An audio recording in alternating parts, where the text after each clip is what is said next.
Dive in the deep end, it's time to defend your movie. Hello, friends, and welcome to this week's episode of the return of Defending Your Movie. I am your host, Jeremy Meyer. So a lot has happened since the last time I posted an episode. It's been a little while. It's been about 2 months, maybe a month and a half, about 2 months, since I posted the last episode. And I meant to post like a little thing just to say like, hey, this is where I'm at, this is where I've been. But my life's been pretty busy, and hence why I haven't been posting anything. But something major kind of happened, and if you've been following on some of the social media, you probably already know. But I became a dad. I had a kid. My wife and I, we had our first child, a little girl, and she is wonderful. It has been an amazing experience, but I had to take a little break. You know, you got a newborn, you got to get into the swing of things, find the schedule, find the rhythm. So it's been a little hectic. It's been a little crazy, but it's been a lot of fun at the same time. And, I was trying to get as many episodes banked during that time as I could, but, you're kind of tied to the kid. So, it is what it is. So I don't have as many banked episodes coming back to this return. So, I hope you can be patient with me as we kind of get into the swing of things. There may be some weeks that we miss here as I get things going, but for a little bit here, there's going to be some consistent episodes. It's also going to slow down me contributing to the Patreon content, but I do have some stuff I'm working on. I do have a planned idea to do a screening of some fan edits that I have made. And, if the first one is successful, I am sitting on at least 2 or 3 projects and working on a couple more that I can do screenings of, which will all be tied to the Patreon. And when those are ready, details will pop up. But I did do a test stream of the first one just to see if it would work, and it totally did. So that is something we are definitely considering in the near future here, hopefully soon, because I'm curious to get that stuff out there. But yeah, so we're coming back for our first episode here. Also, I did want to say I will have some YouTube content coming on youtube.com. It should be youtube.com/defendingyourmovie by now. I did claim the URL. Hopefully that is working, but just search Defending Your Movie on YouTube and you can find me. I haven't started posting the videos yet, but I have some ideas for some videos, just like stuff that'll be exclusive to the YouTube. They probably won't be super long videos, but I'm going to try them out, see how they work. So be sure to keep an eye open for that. And if you like that stuff, be sure to let me know. And if you like it, I'll keep doing it. And if not, I'll try to find something else to do with my time. But anyway, let's get into the show. So today we are returning with an episode. It feels right to return with this one because it's kind of what the show started with. And, something that inspired my last podcast as well. It's always kind of revolved around this franchise. But today I have Seth Decker returning to talk about Alien Covenant, which is a movie that I have a complicated relationship with, but I have always enjoyed the movie. And Prometheus, I think, has its fans, but Alien Covenant just seems to be the one in the franchise where people just completely dunk on it and dump all over it, call it unnecessary, call it bad, say it's terrible. And I have just never felt that way about it. And Seth luckily kind of shares the same view about it. So this is really just a loving gush session over Alien Covenant and just admiring the work of Ridley Scott and Michael Fassbender. So this is, I think, a really fun one. We started the show with Prometheus, and now we're going to return with Alien Covenant. It only feels right. So before we get into the show, let's get some plugs out of the way. And it's been a little while since I've done this, so hopefully I get all the links right. But as I mentioned before, the Patreon, you can find us at patreon.com/defendingmovie. You can find our merch store at belowthecollar.com/defendingyourmovie. Get some new t-shirts there. We have a great Spider-Man No Way Home inspired one, which, speaking of Spider-Man No Way Home, I am going to also be doing a top 10 films of 2021 list over on the YouTube. That's going to be my first YouTube video. So if you want to, keep an eye open for that. That one will probably be going up pretty soon. I might actually even just record it on my lunch break because the format is going to be super simple and you'll see what I'm talking about when it posts. But yeah, so that's probably going to be the first one. So that was kind of what I wanted to post before coming back for the show, was a top 10, and didn't really get the chance to do it. So we're just going to do it on video, and that's going to be the first template for the YouTube content. So yeah, just a little heads up about that. And our socials, at Defending Movie on Twitter and Instagram. You can find us there for all the hot takes and all the ridiculousness. So without further ado, I should say, God, can you tell I'm a little rusty? It has been a while away from a microphone. Let's get into this episode as we are talking Alien Covenant.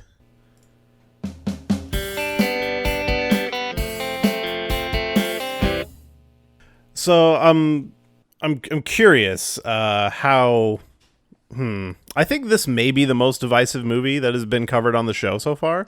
Really interesting. I'm thinking so. You know, I mean, some of the movies, you know, pirate movies probably, as far as Rotten Tomatoes goes, the worst one on that we've covered. But as far as like a movie that is somewhere in the middle, this might be like the closest to dead center, because it's at like a 62 or something on Rotten Tomatoes, or like 67, like somewhere in the 60s. Yeah. And I am a big fan of Prometheus. I'm not sure how you feel about that one. We've never actually talked about it. I'm very pro Prometheus. I understand the biggest complaint with the movie is that like it doesn't mesh well with the alien stuff, but I think I'm just seeing like a glorious amount of riches for having both a really cool sci-fi movie and alien stuff in it. Yeah, that's kind of why I like Prometheus so much, is because I don't look at it as an alien movie. I look at it as just a big budget, awesome sci-fi film that just so happens to take place in the same universe. Right. And I kind of approach this one the same way, although that's the problem with this movie, is I think it is its strongest when it is not an alien movie. And that is kind of my favorite parts about it. Although I do think, like, I love Alien Covenant, and when I first saw it, I was a little mixed on it. I was like, ooh, you know, that wasn't quite what I was wanting for a Prometheus sequel, but it became the movie I just throw on all the time. Like if I'm playing video games or something, sometimes I like to set up an iPad and just have something running in the background. Yeah. And since, you know, letter A, it's like one of the first movies that would pop up on my iTunes, I'd be like, yeah, sure, Alien Covenant. So I would just throw it on. And every time I watch it, I think I love it. Yeah. Like more and more. Like this has become kind of one of, like, these two movies, like the 1-2 punch, is like my favorite kind of sci-fi movies in the last like decade.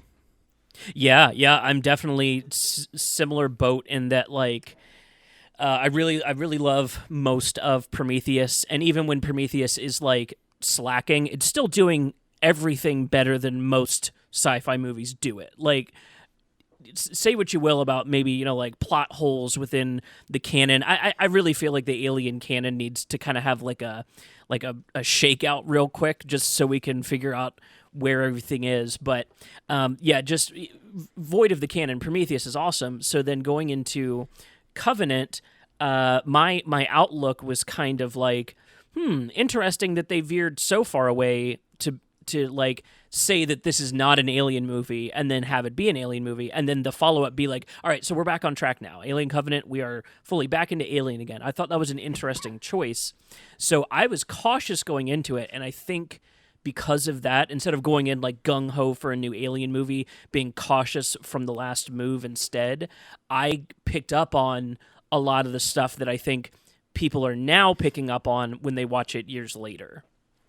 Yeah, and like I truly believe the introduction of the aliens in this movie was something that was possibly like forced on him a little bit, because of like the way people kind of reacted to the last one of like, oh, it's like an alien movie, but there's no aliens in it. And I feel like they fast tracked it a little bit in this one. And I feel like that's why that stuff is a little clunky. But I also have an interesting perspective on this movie of, this is a script I covered on my last podcast. And so there is stuff in like the scripts and stuff that kind of make the movie make a little more sense that was not in the movie, but some of it is kind of included in deleted scenes and stuff like that. It's such an interesting kind of collision of the Alien movie and the Prometheus movie. Yeah. Yeah, I think a big reason why I like this so much is I've noticed this like niche trend in Hollywood lately where directors that get known for something, they kind of veer away from it for a little while, right? But then sometimes you'll have directors come back to the material they used to be so good at just to prove that they can still do it in their fucking sleep. And like Guy Ritchie recently did that with The Gentleman, because he did those like British crime movies, veered away from it, had middling success. I think his Prince Aladdin movies actually slaps, but that's just me. And then he comes back to it with The Gentleman, and it's clean and it's perfect. And I think Ridley Scott did that here, where he's been away from Alien since the first one, really. Yeah, and like sci-fi in general, really, like. Yeah. I'm trying to think if he has like another big sci-fi movie between Blade Runner. Yeah, Blade Runner, but Blade Runner was a very quick follow-up to Alien as well. Yeah. They came out very close to each other. So yeah, other than that, it was like, Gladiator and like sword and sandal movies and then crime movies. Right. Yeah, like this Prometheus was his first sci-fi since Blade Runner. Right. So to see Ridley Scott come back to the material and to show, like, on every technical proficiency level, Alien Covenant is better than the first Alien. I know I will have people fight me on that, but I think on every proficient filmmaking technical level, Covenant is Alien, the first one, but way bigger and way grander and like firing on all cylinders. Yeah, I would actually agree with that. And I understand why that might anger some people. Yeah. But I think it's kind of, and this is something that has bugged me in film criticism for a long time, where I've heard people in conversations be like, well, you can't say Empire Strikes Back is the best Star Wars movie because you wouldn't have it without the first one. Like, the first one has to be the best one. And I fucking hate arguments like that. Yeah. Like, why would you sit there and say that a movie that is building on something else couldn't possibly be better? Like, I understand honoring the original, but at the same time, like, the whole point is to make it better.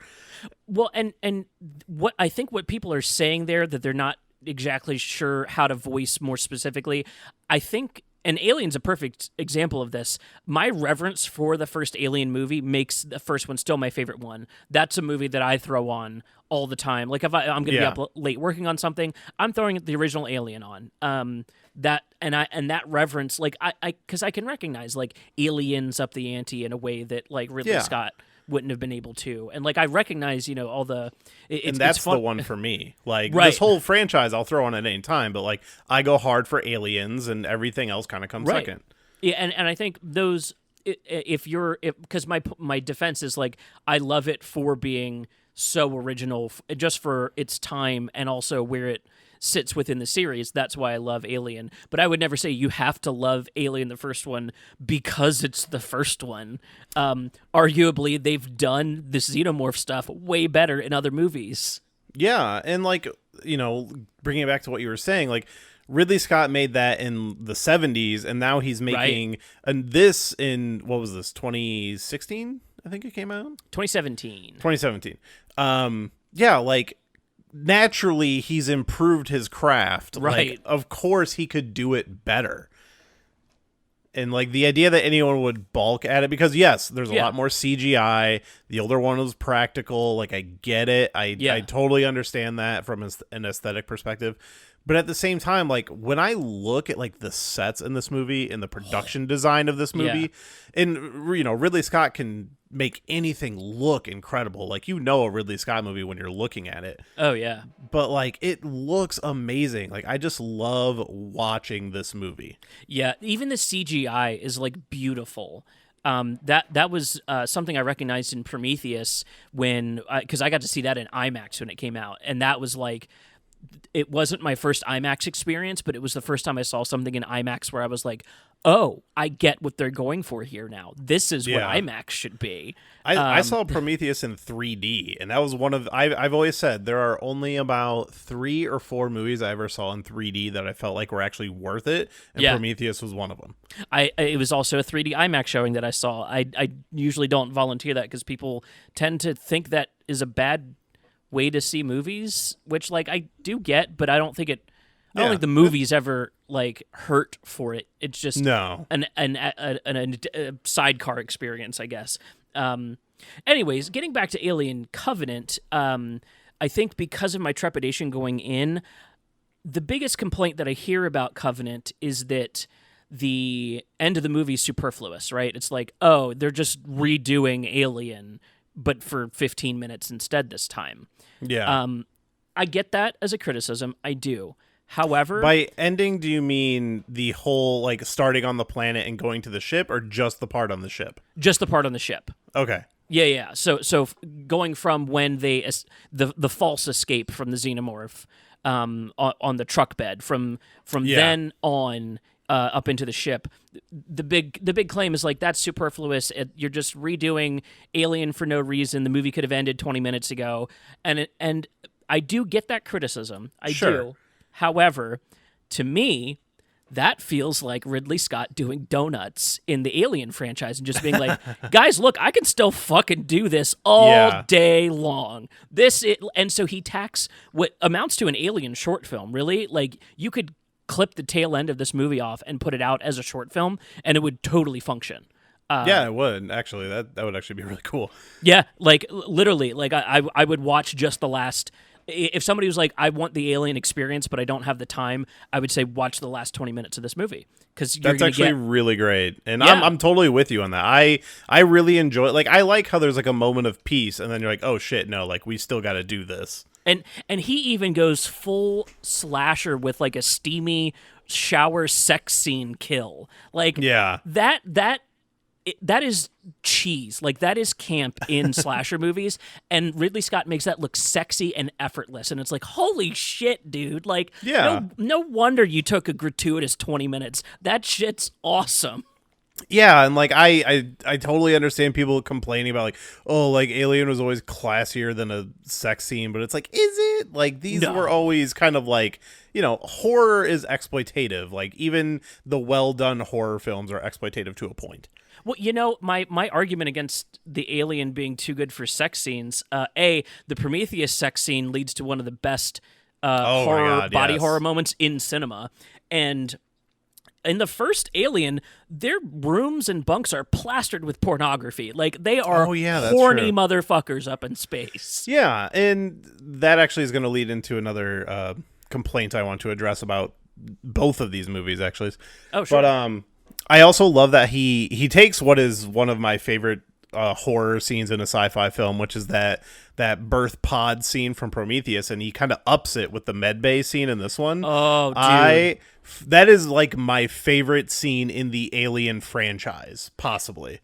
There is a perfect like 30 to 40 minutes of sci-fi from when they land on the planet and the lander up until David appears. That whole segment of the movie is like, I am strapped in white-knuckled tight anus for that whole sequence. And it's the best. It keeps building. Like, it keeps building on everything until you get up to the med pod exploding, and it's like, and also, that's a beautiful fucking explosion. That is it is well-shot explosion. But just that whole thing, like, if I had to go to like bat, I mean, I guess this podcast is the court for movies.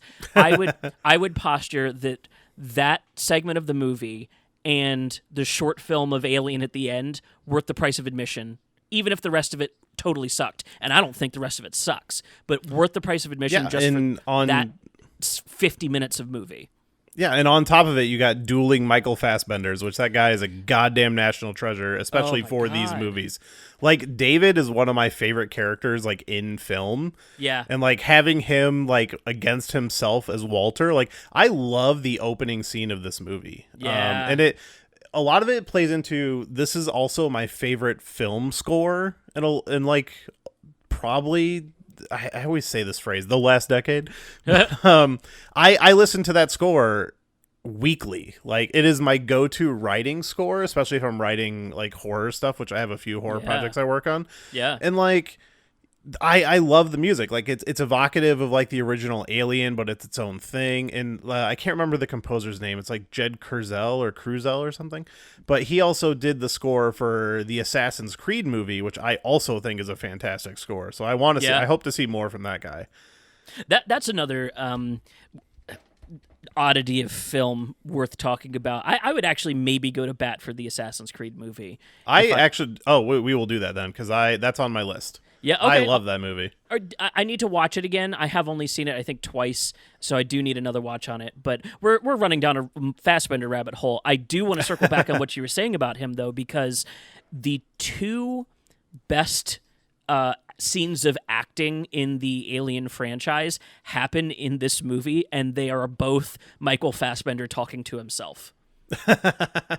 Which two in particular? So the Ozymandias correction on top of the building that they're staying in, where they're conversing about Ozymandias. That scene and what it reveals about David and what it reveals to Walter and the way that it twists the movie into the second act, pivotal. But then Michael Fassbender is just playing with it in such a wild way where you can tell he understands both characters so well that he's hearing the whole thing happen at once, like a Michael Jackson symphony. Like, that level of acting is inconceivable to me. We do not deserve him. He is so goddamn good. And then when they double down on it in the flute scene where David's teaching Walter how to play the flute, first of all, there's a huge, long, uncut shot switching from Michael Fassbender's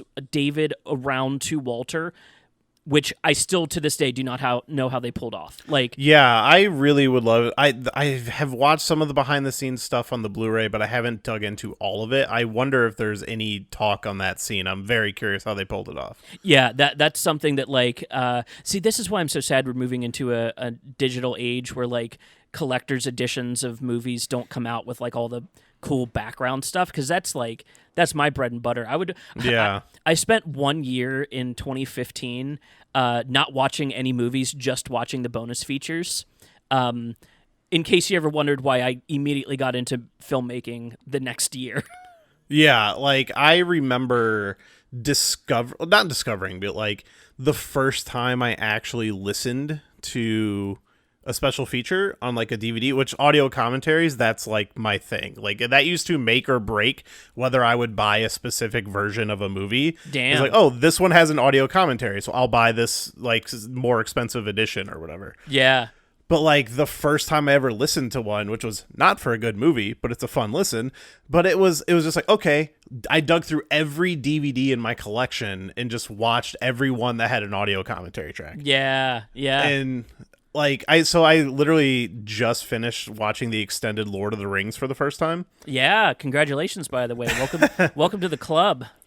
Yeah, within the span of a week and a half, I think I did all 3 Hobbits and all 3 Lord of the Rings extended. Did you do them in order, or did you do Lord of the Rings first? I did them in order because I've obviously seen Lord of the Rings before. The whole point was I had never seen the second 2 Hobbit movies. I only saw the first one. Interesting. So I was like, you know what? Let's just go through them all. So I got the extendeds, watched all 3 of those, and then I just rolled right into Lord of the Rings. I don't want to get too lost in the weeds, but where do you land on the debate of where the end of the second Hobbit movie should have been and where the beginning of the third Hobbit movie should have been? Are you aware of this debate? I am not, but I'd love to hear it. So the internet is kind of split. Half of them think that the way that the second Hobbit movie ends is like 5 minutes too early. It should have ended on the... Where does it end? When he flies out of the... Yeah, he flies out of the cave on his way to the river town. And then the beginning of the next movie is the attack on Rivertown. Yeah. And then the rest of the movie, which is very long as well. And so some people think the first 10 minutes of the third movie should be the ending of the second movie. And then some people are like, no, it built up all the suspense, and then you got a big action opening to your final movie, which is more exciting. And I tend to disagree with that take, but that's just me. I kind of like the way the second one ends. It made me like really want to throw in the third one. Interesting. I could go either way on it, honestly, though. I guess you do bring up a good point of if you were watching them in the theater or if you were watching them with the ability to see the third one immediately after. And yeah, that's the thing. I literally was just I was watching them at work while I was working. I was like, oh, this will get me through the days. I've only seen the first one before. Yeah. And yeah, I just kind of went literally from one into the other. And nice. If I, seeing it in the theater, I probably would have had a much different reaction to it. But yeah, it's kind of like how people are reacting to Dune right now, where it's like, that's where it ends. What? Yeah. I thought they pulled that off pretty well, though. Oh no, I agree. That's a 6-hour rabbit hole for a different time, though. Yeah. So Alien Covenant, I would like to bring my secondary defense of the film. Okay. So something that's uniquely interesting to the Alien franchise and series is that each movie is taking a route of horror based around the xenomorph and then adding a second genre on top of it. So the first one's like isolation horror. The second one is action horror. Alien 3 kind of goes back to isolation horror, but then adds like culty, depression, nihilism and religious elements. So it's like dark horror. Your Alien Resurrection is kind of like sci-fi horror, like Sci-Fi Channel horror. When you get around to Prometheus, which I think is like a straight like sci-fi thriller, I don't even know if it's like kind of a mystery. Like to me, the reason I love Prometheus so much is I love the discovery process. Like I love every little bit of them learning more and more. It feels like a nega Spielberg film. Like it feels like the opposite version of where it hits so many genres, it kind of transcends what it is. Spielberg is like my go-to example of like the Goonies or Indiana Jones. They're like, you could call them action adventure movies, but like there's straight horror in them multiple times, and there's like comedy in them. They're very funny throughout. So they both kind of transcend that.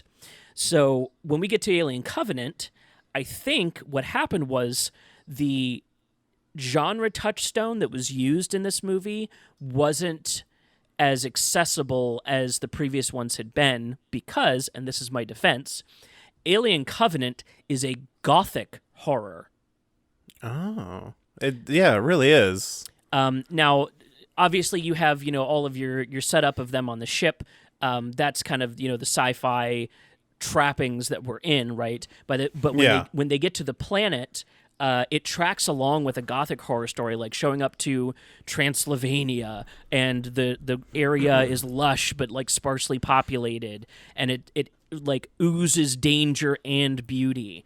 And then being saved by a mysterious figure in the night, they get whisked off to a like cathedral mansion chapel, like it kind of. The building that they end up in could be like, you don't know, like, is it a religious building for them? Is that like a community building? Like there's no, but the way it's decorated to our eye, it looks like a gothic cathedral. He even refers to it as like a necropolis, but I mean, granted, that's because everyone's dead, but right. Yeah, exactly.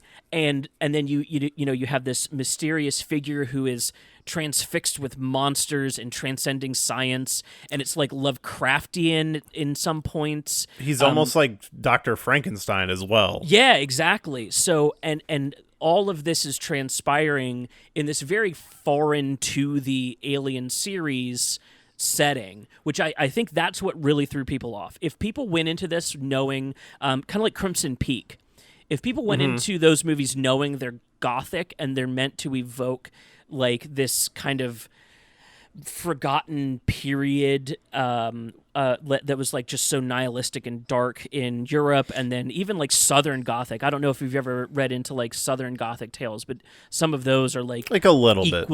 Yeah, like Louisiana has its like own little magical setting in America.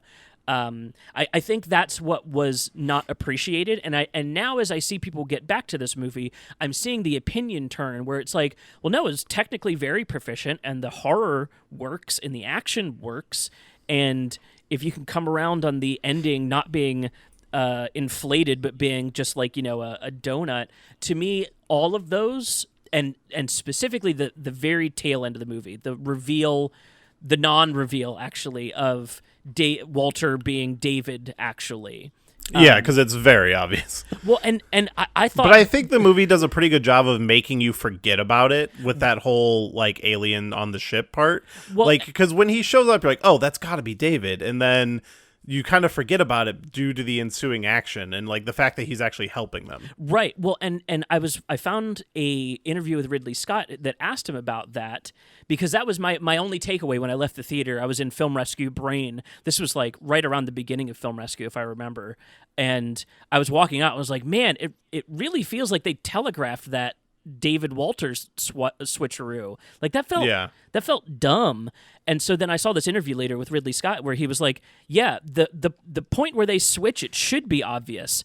I want to make you doubt later on when they're on the ship and we know that this is definitely David, but he's acting more and more like Walter and giving them ways out, right?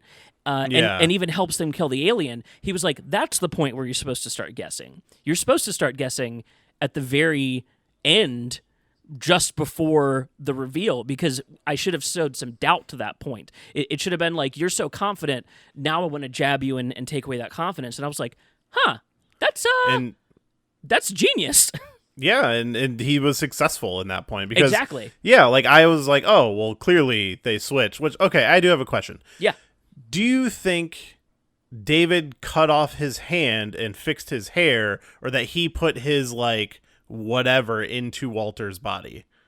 Ooh, because their hairstyle's very different, and like especially just watching this, David has like kind of messy hair, and Walter's is like, nice and flattened and everything. Right. Like, did he make himself up to look like Walter, or was he able to like switch chips or whatever, or like transfer his consciousness or something? Yeah, I guess I've always been curious about that. I guess to me, I've always read it as like, kind of a data, like if he killed Walter, like if Walter's chip is not working or whatever, I would imagine to an android that is a hostable body at that point, right? There's no other AI in it. So I would read it as kind of like if there's a way for them to interface, I don't think anything has to be swapped besides data.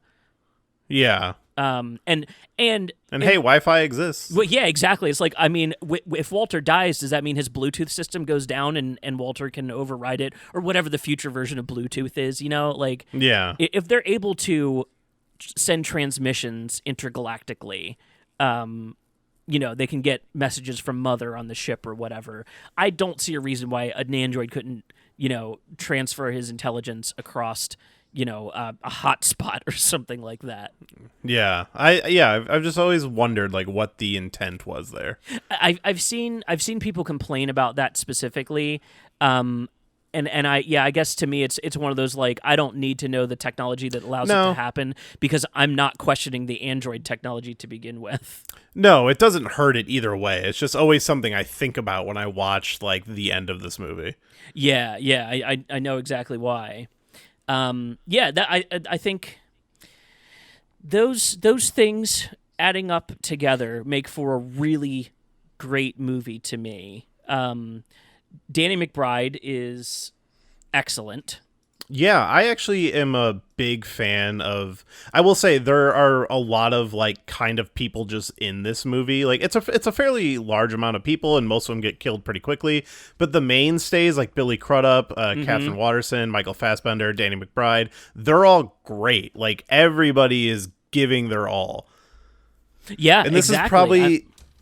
Sorry, this is probably the first and probably the last movie I ever have seen Jussie Smollett in. Yeah, I don't. He's always looked familiar. I don't know if he's like one of those people that just like pops up on TV or something. Well, he was in Empire. That was his big thing before his whole controversy. I never watched Empire though. Me neither. Maybe I just remember him as a kid from Mighty Ducks. Maybe that's all it is. And so I've never seen the first Mighty Ducks. I've only seen the second one and the third one. Interesting. Oh, he was on the Mindy Project. Okay, I've definitely seen him around. Yeah, but I always forget he's in this. And like, watching it again, I'm just kind of looking at the cast and I'm like, oh yeah, he is in this. And I was like, honestly, I think this is the only thing I've ever seen him in. And now I'll probably never see him in anything again. Yeah, I guess we'll never know. You know who else? Catherine Waterston has had a wonderful come up lately, and I'm just very happy about that. But so far, this is my favorite thing that I've seen her in. I'm very excited for whatever she does in the future. I don't really care about those Harry Potter movies very much. Is she in the Fantastic Beasts movies? Yeah, she's like I've never seen any of them. She's like the American agent counterpart that works here because they have like magic cops in America. Anyway, I have no interest in those. Yeah. She was also in Logan Lucky, which is a much better movie, and I'm happy to see her working with like all of my favorite directors across her career because I like her a lot. Yeah, this is I think the only thing I've ever seen her in because I've yet to see Logan Lucky. Yeah, which I really want to, but now I think she's a great leading actress for an alien movie, and obviously they're always chasing the Sigourney Weaver, Ellen Ripley character, and I feel like she's probably the closest they've come.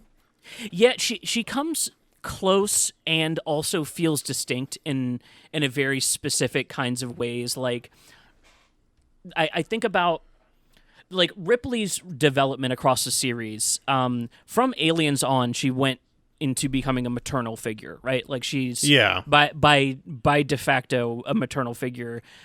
Joss Whedon kind of went to the weird places with it, and Aliens had the good time with it.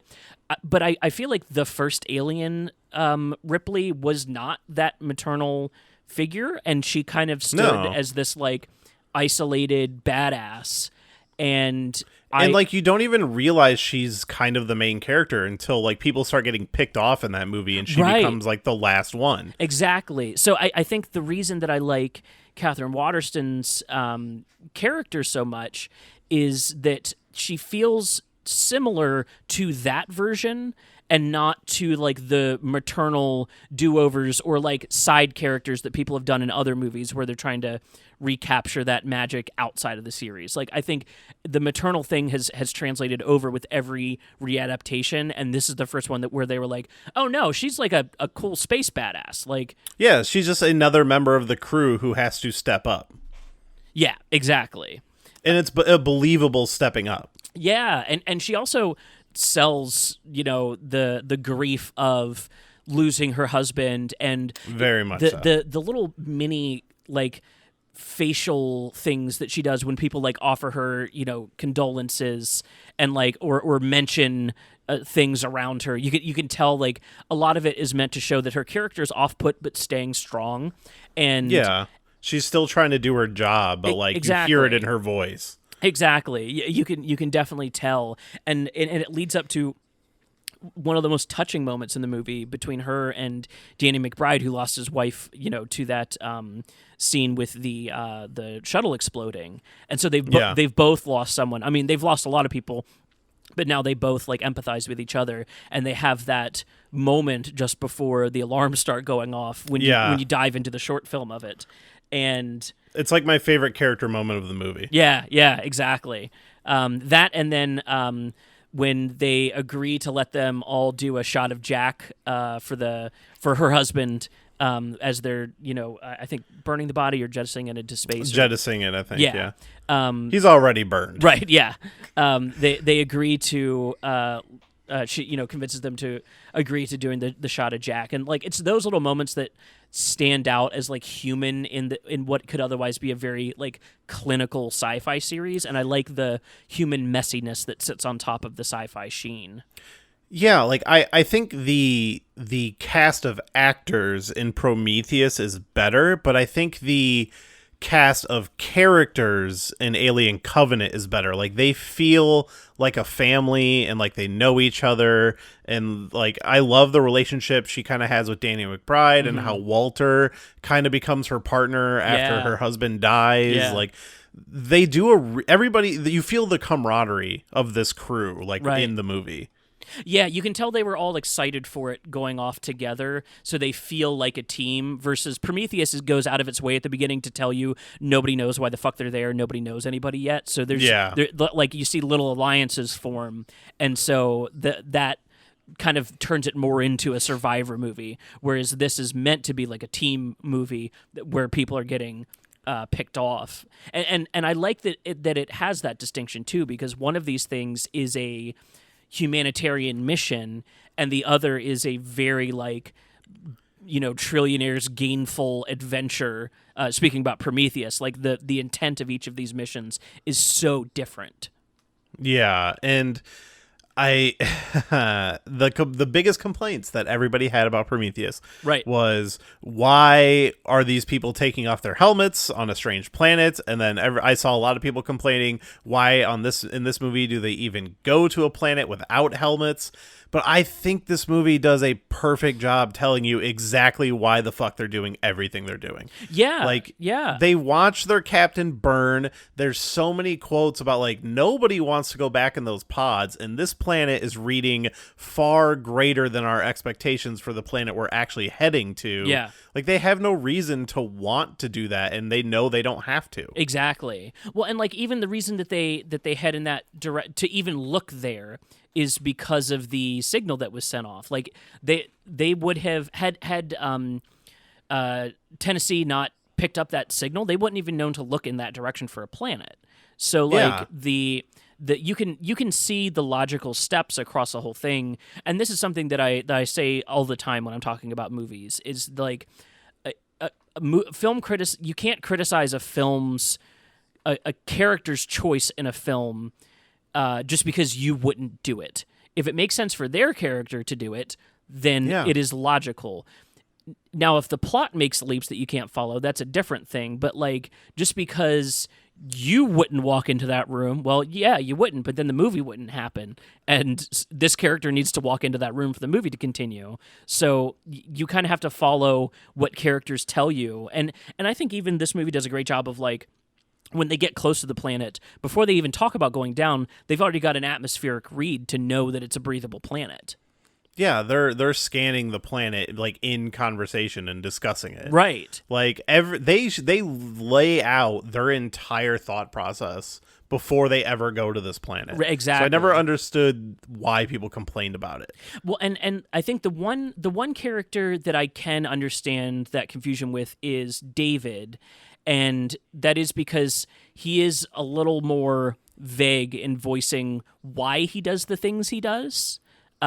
Because he does feel a little flip-floppy, which he's so obviously evil at points. Yeah.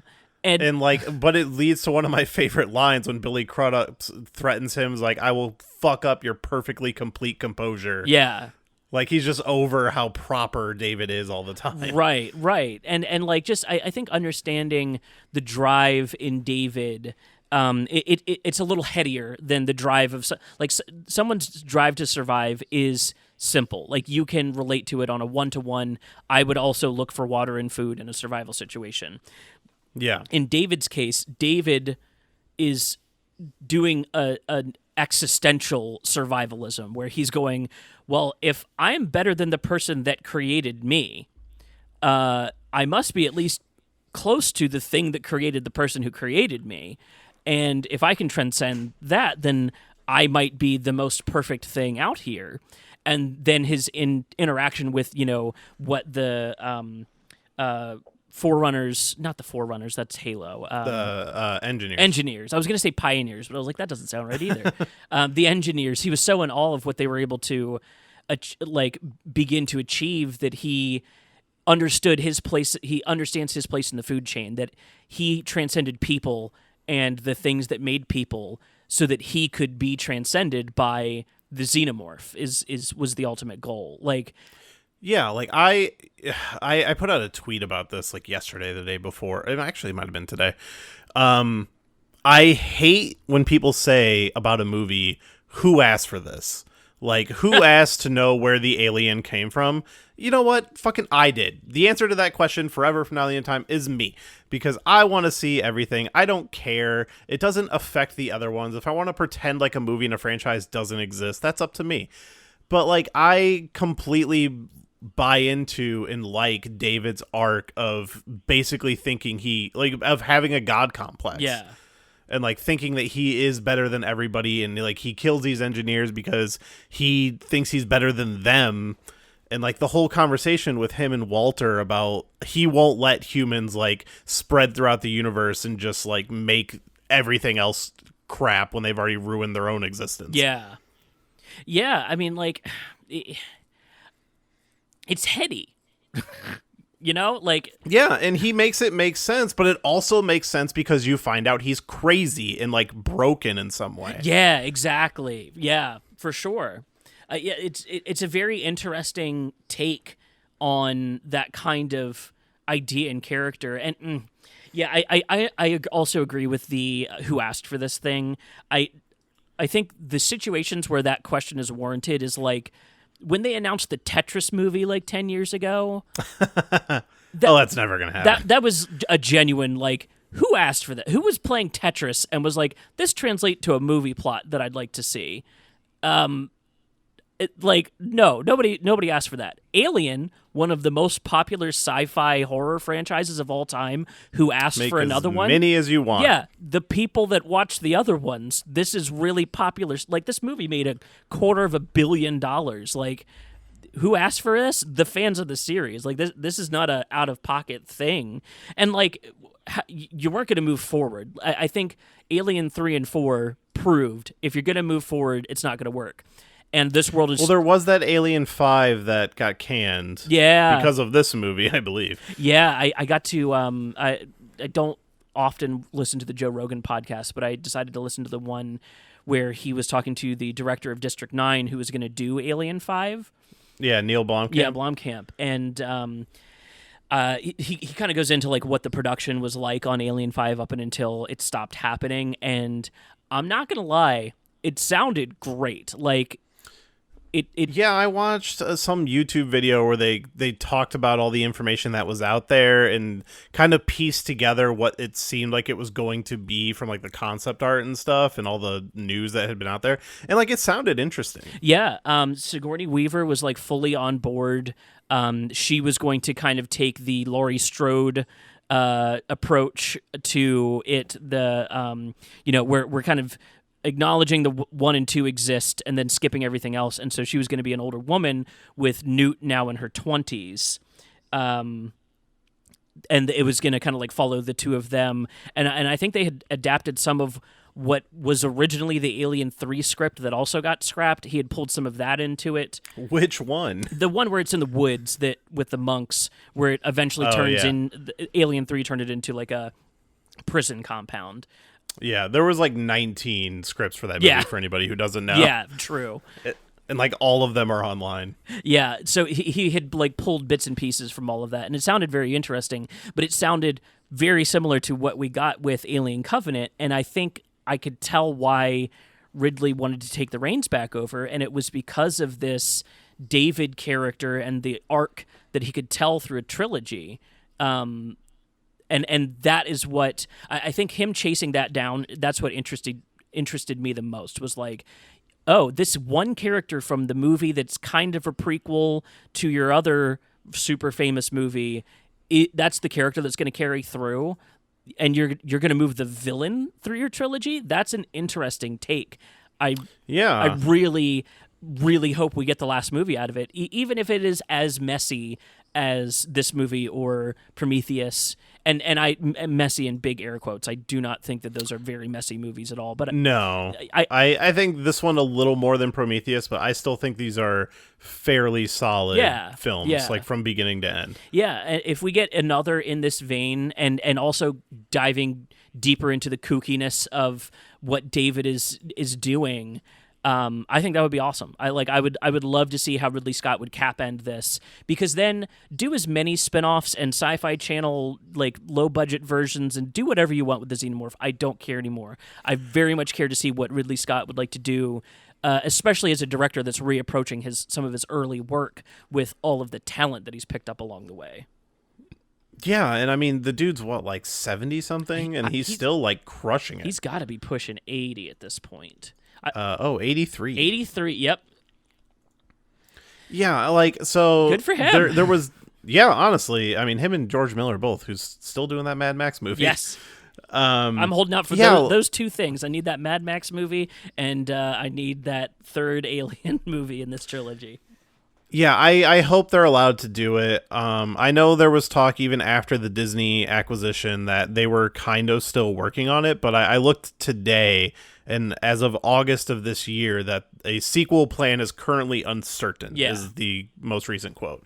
I hope they just let them do it, because it is like a cliffhanger. I keep forgetting that TV series is a thing. Yeah. I totally forgot that was announced. And, honestly excited for it, but yeah, I keep forgetting. I hope it's in canon. I mean, Ridley has been doing such a pivot towards streaming stuff. I don't know if you watch Raised by Wolves. I watched the first 3 when they came out, and then I forgot to keep up with it, but I really enjoyed the first 3. It's definitely in a weirder vein than Alien, but it's really cool to see that you can execute stuff that looks this good on like television scale. That was probably one of the cooler parts of Raised by Wolves. Like the CGI is a little hairy from time to time, but it's TV. Like they don't get the turnaround. It's not a big like movie production, but it was like the first big HBO Max show, wasn't it? Yeah, that was like their launch show, and I'm glad I've stuck around for it, because like Snowpiercer ended up being really, really great. Lovecraft Country was kind of crazy and good. HBO Max has been really excellent for like my go-to app to throw stuff on. I usually check that one out first if there's anything new from like DC Animated or one of their. I mean, Dune's on it right now, so like I open that all the time. But which was the last thing I used it for, and before that was maybe Mortal Kombat. Oh wow. It's one I use it through a friend, like I use his account, and I constantly forget I have like access to it, so I don't check it as often. Yeah, it's usually when like the new stuff comes out. Yeah, I'm wondering, you're into like the whole re-edit community, right? Very much so. I think this movie could take a slight re-edit, maybe even with grabbing some stuff from like Prometheus, and a chapter break. I think would help this movie a lot to help everything feel a little more segmented, because that's kind of what I've been defending along the way. Is like the opening is a really solid sci-fi movie opener. That's your chapter 1. Chapter 2 is the approach to the planet and finding the crashed ship. Chapter 3 is, the spores and the attack and then being brought back to the cathedral. Then the cathedral is its own segment. You have the escape as its own segment. You have the finale as like, the epilogue outro. And then you have like the stinger on the very end with Walter, or excuse me, David, putting the eggs in the nursery.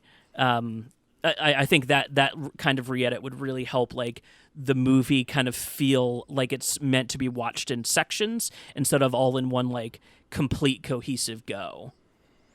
Yeah, it'd be interesting to go through the deleted scenes and see if there was anything worth like throwing back in there. Like, so they did that like prologue thing where they had like the whole crew like when they were going to sleep that they released before the movie. Yeah. And then when I covered the original script for the film, there's the flashback sequence where David drops the goo on the engineers. That was part of an extended sequence that I believe they released it before the movie came out, but they released a different version than what I read in the script, because there was also a leaked script for just that little segment. And it actually shows that he straight up like murders Shaw like right before he drops the goo. Yeah. That like they're sitting there and the thing opens and he literally just turns to her and like breaks her neck. Yeah. And then they show him like drop the goo on him, and right. that parts of that made it in, and some of it was released beforehand. But like I kind of wish that stuff was like in there proper. Well, and there was another cut thing that I saw where they explained where he got the reproductive system to make the alien or the xenomorph, and it was from her body. He had like.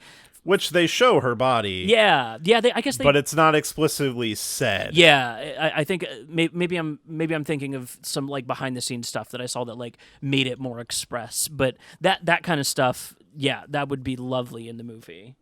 Yeah, which the reveal of her like dead body is like horrifying. Yeah, for real. Just seeing what David's capable of when we're not looking at him. Yeah, like I said, he's one of my favorite characters in film, and I just love, like, you go back and watch Prometheus and he's more explicitly like mysterious or mischievous. Like there's always something behind him, but you kind of make sense of every decision he makes in that movie. Yeah. And in this one, it's just he is so much more outright evil. Yeah. And has just fully given in to that side. There's a playfulness in Prometheus. Like I'm thinking specifically the scene where I forget Logan Marshall Green's character's name. Holloway. Holloway. Wow, damn, nice. Holloway says, he asked him, what would you do, for the kind of experience you were looking for, and Holloway's like, I'd do anything, and then he puts the goo in the cup, because like he takes it as permission. Yeah, he wasn't gonna do it until he asked the question, and that kind of like evil robot playfulness to me is so endearing. Like I love. Yeah, like technically he was following the rules. Exactly. And then like the rules of like, oh, we're on an alien planet. I guess there's no laws against me flaying my human counterpart's body out and using it to invent a new deadly species. It's like, I guess I could see the logic in that thought to a robot. Sure. He's so good. Yeah. And just like his performance really sells it. He has fully elevated the series to a degree that like, I don't know. I feel like he would feel awkward in the original Alien. Like I feel like he would glow so much if you were to, through magic be able to place him in there. It would be too much. I think it has to be in movies of this like size and scale because he's such a huge character. Yeah. So there was so I don't know what you would do with like a third one of these as much as I want to see it. But so there was a comic book series. It's hard to track down now. You can track it down through the individual like volumes, but there was a complete edition book. But it's like the size of your torso, and it's also out of print, so it's like $200 now. But they did a comic series called Fire and Stone, and it was across Alien, Predator, Alien versus Predator, and Prometheus, and It's essentially served as a sequel to Prometheus, and this happened before Alien Covenant. Oh, interesting. But the main villain of that series was a synthetic so they land on the planet from Prometheus, and that black goo has essentially warped that entire planet, and it now has this lush jungle on it, but all these like insane monsters and stuff. Oh shit. And some guy discovers that the goo, and he injects it into the synthetic, and it just because they have organics to them. Yeah. And so it slowly like mutates him, and he just becomes this like unstoppable killing machine. Yeah. And it spreads across the entire series, but I would actually kind of like to see something like that with Michael Fassbender. Ooh, interesting. Like do that with David. Like space slasher. Yeah, and like it gets to the point where he's literally like fist fighting an engineer at one point. Yeah. I mean, I'd watch it absolutely. Yeah, like I know there was some talk about like other engineers from out in space coming after him because of what he did to their planet. Yeah, which through like the script and stuff like this, that is very much implied to be their home planet and not just like another one of their outposts. But, you got to assume there are more out there somewhere. Yeah, absolutely. They're obviously, an interstellar species.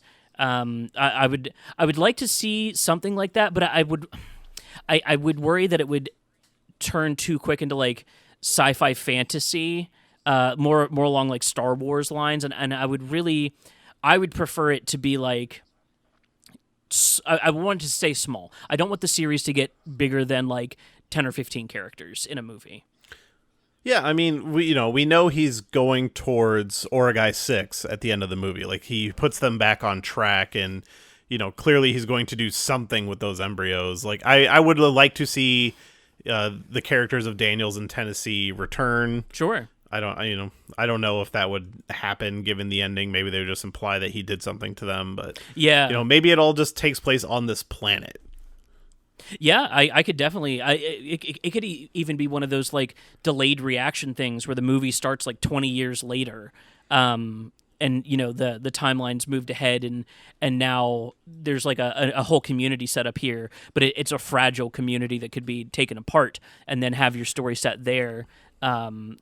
And what if David is running this community? Exactly. And nobody knows what's up, but the audience does. Exactly. And he's like just secretly using these people as like test subjects. It's basically The Village. I was literally about to say, you're doing Space the Village, which sounds great to me, because then the monsters can be real. Yeah. Oh, shit. It's like, what if they were... That's not bad. Well, yeah, what if they have like a symbiotic relationship with the xenomorphs on the planet?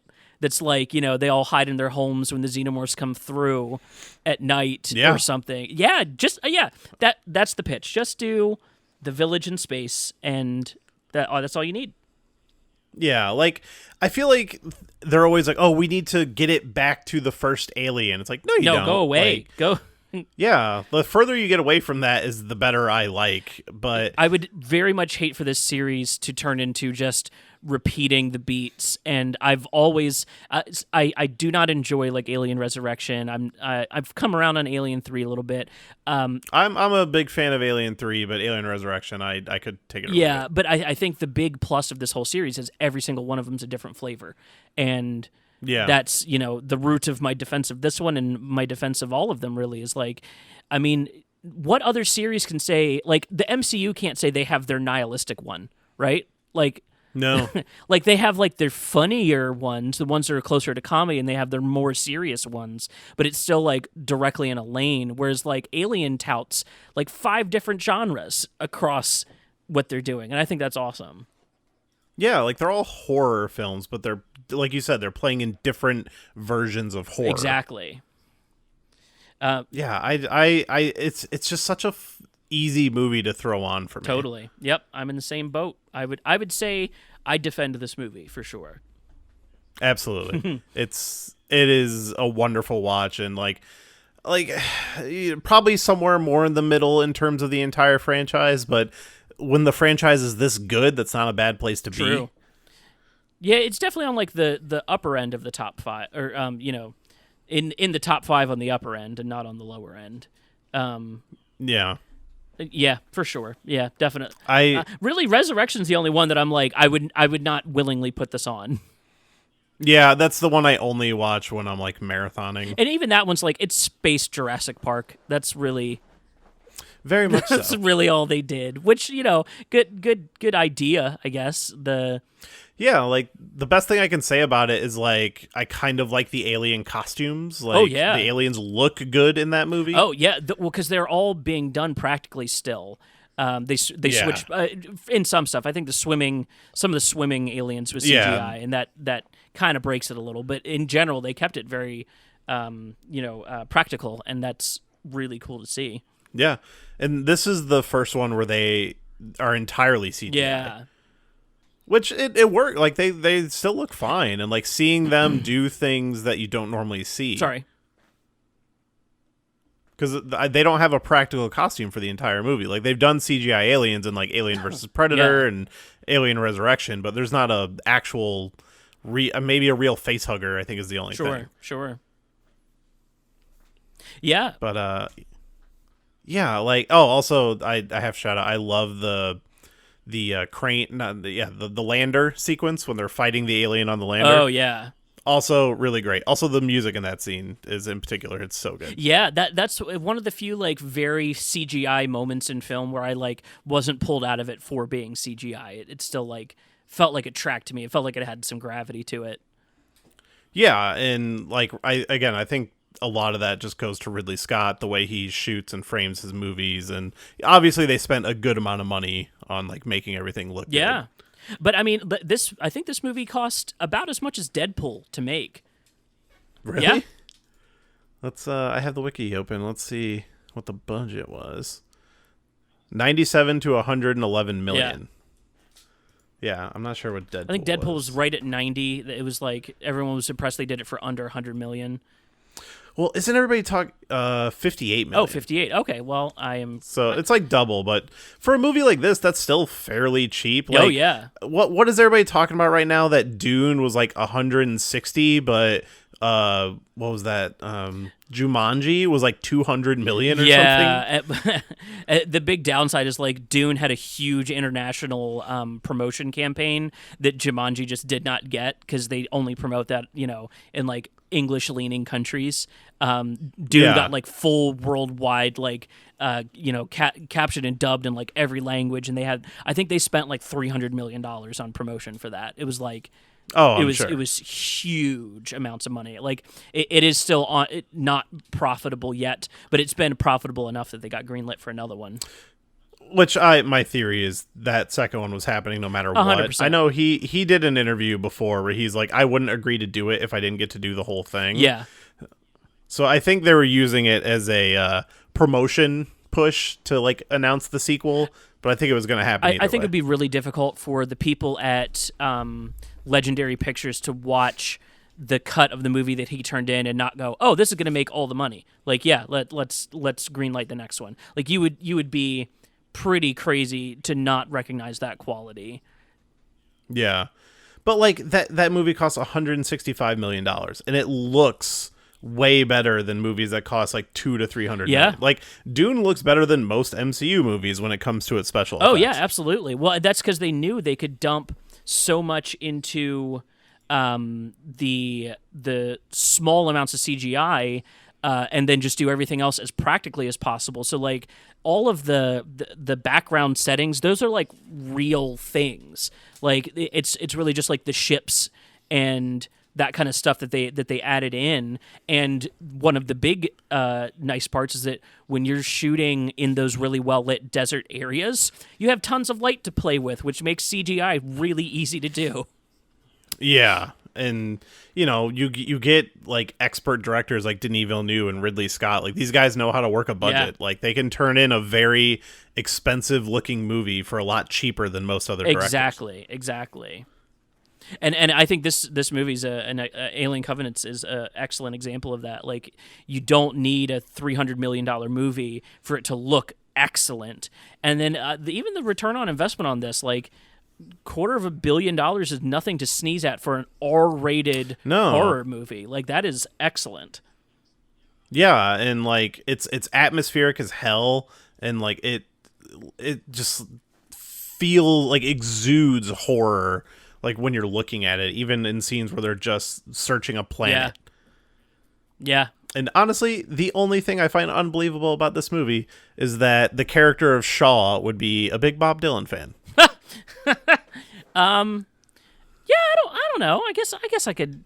I'm trying to think when Shaw would have been born. Or John Denver. I'm sorry, I said Bob. Yeah, John Denver. Yeah, I don't know. I mean, Tennessee picked up on it, so I'm happy with that. Yeah, like it's just one of those things. Like it's fine, but it's like really her in this song. Like I guess. I mean, everybody kind of likes it, but I don't know. Seemed weird that'd be the one she'd be singing. Who's to say that wasn't David's favorite pick off of her music, though? That's true.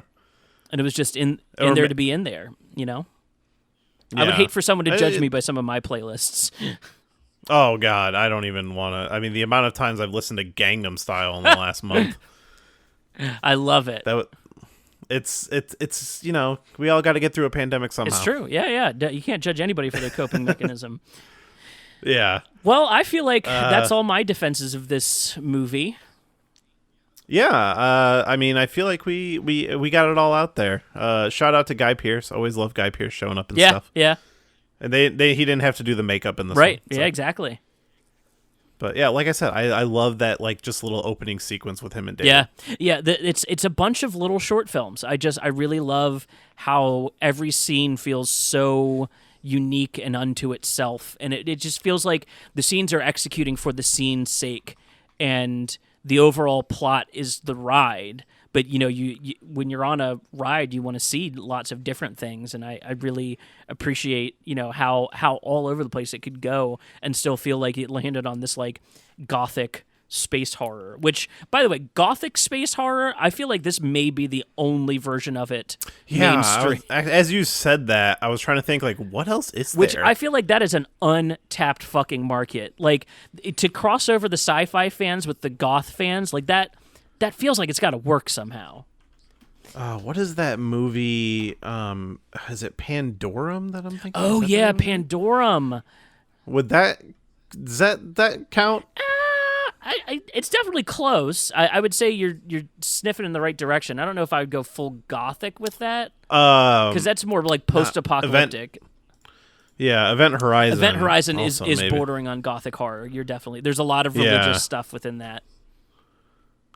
Yeah, those are the only ones that I can really think of. Interesting. We need more of those agree. for sure. I agree. Yeah, I'll get right on it. But I feel like I've said all I really need to say about Alien Covenant. It's great. People are wrong who don't like it. Like, it's certainly better than a 60 on Rotten Tomatoes. This should be a high 70, low 80s at least. I know that I'm biased, and I know that I'm going to give it a biased rating.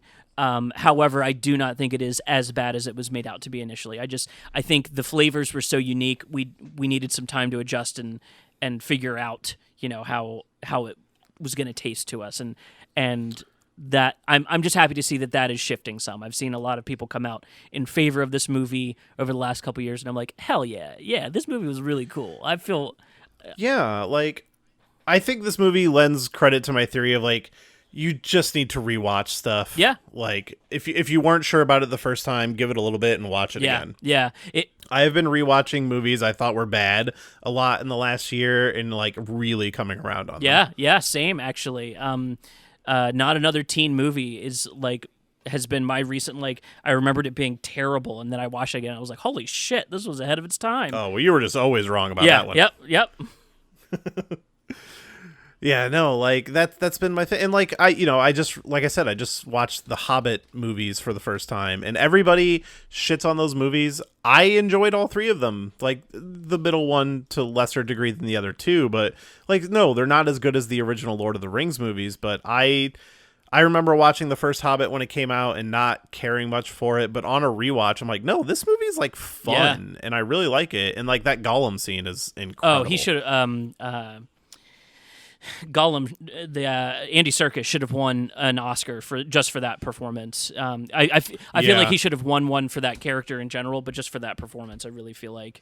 So what I was thinking watching the third one is they totally should have cheated because he technically appears in the third one in live action in the very beginning. They could have given it to him for that and been like, hey, it's technically for all three of these movies, but it's for that little scene in the beginning. Best supporting actor. That'd be awesome. Yeah, I mean that dude was robbed so much. Oh yeah, he's gonna get his comeuppance someday in a good way. The karma's gonna come back around. I love just seeing that he's still working around. He's switched into directing. Has done some really cool weird movies. I like that about him. What if they give him an Oscar for Venom just to like how they give the Oscars to people who should have won it for other things? Yeah. They're just like, screw it, just give him Best Director for Honestly, Venom. I'm here for that chaotic neutral energy at the Oscars. That would make the Oscars so much more fun. I would love to see people lose their minds like about if that. you weren't sure what was going to show up at the Oscars, like some of them get announced, but then some of them are just total left field fucking, I would love that. Just what? This movie? And because just the process of, Andy Serkis got nominated for Venom, well, that's not going to win. And then they just give it to him. Yep. I would love that. That would be the best thing ever. Well, Jeremy, thanks for having me here. This has been a really fun talk. I'm happy to find out coming into it that you were already into the movie. I didn't have to move the needle too much, I guess. Oh, yeah, no, I am a big Alien Covenant fan, and I was surprised that anyone jumped at it. Because, I threw out some suggestions in the Discord, and you were immediately like, Alien Covenant, I got it. Yeah. I was like, oh, great. Yep. Right up my alley. Yeah. When I first started making, the episode art for, my Instagram post for the show, I have a bunch made for movies I haven't covered yet, and Alien Covenant was the first one I did. So now I get to use it. I love it. Yeah, so I thank you so much for coming on. I always have a great time when you're on. Always some fun banter. It's always a good chat. I will never turn down an opportunity. Oh, well, you are always welcome. And then we already maybe picked our next movie. Hell yeah. So always love when that happens on an episode. Just makes it easy, exactly. Yeah, for sure. And it seems to be a common thread where on every episode, me and the guests usually figure out what we're going to talk about next. So I'm never short of You can movies. always follow the mini arc with the guests as they come back for the last thing they talked about. Yeah, for sure. Before we get out of here, you wanna get your plugs out of the way? Yeah, absolutely. So I host the Film Rescue Show, which I think I mentioned throughout this one. We pitch hypothetical alternatives to movies that maybe let us down a little or we'd like to spice up a little bit. We're open to any and all kinds of films and guests. It's an open guest slot show. That's called Film Rescue. I'm from Montressor Media, which is like a media company. We work on like short films, podcast, YouTube stuff, and all of that is through our Patreon. That's patreon.com/Montressor Media. It's $1 for access. You get like early access to stuff and stuff that doesn't get released, and early director's cuts when we make short films, and it's cracking off over there. So that's my please spare some coin plug. All of that goes into funding the projects that we work on. I don't pocket any of it. It's not a paid thing, so it all goes back into our short films. And then lastly, if you didn't like any of my Alien Covenant hot takes, you can find me at Seth Decker. I will fight anyone on the internet, not scared of anybody. Hell yeah. I love that energy. Yeah, be sure to check out that stuff and toss a coin to your Witcher. Yes. Well, all right, man. Thank you so much for joining me. I had a great time. I did too. Thanks for having me. All right, and thank you all for listening.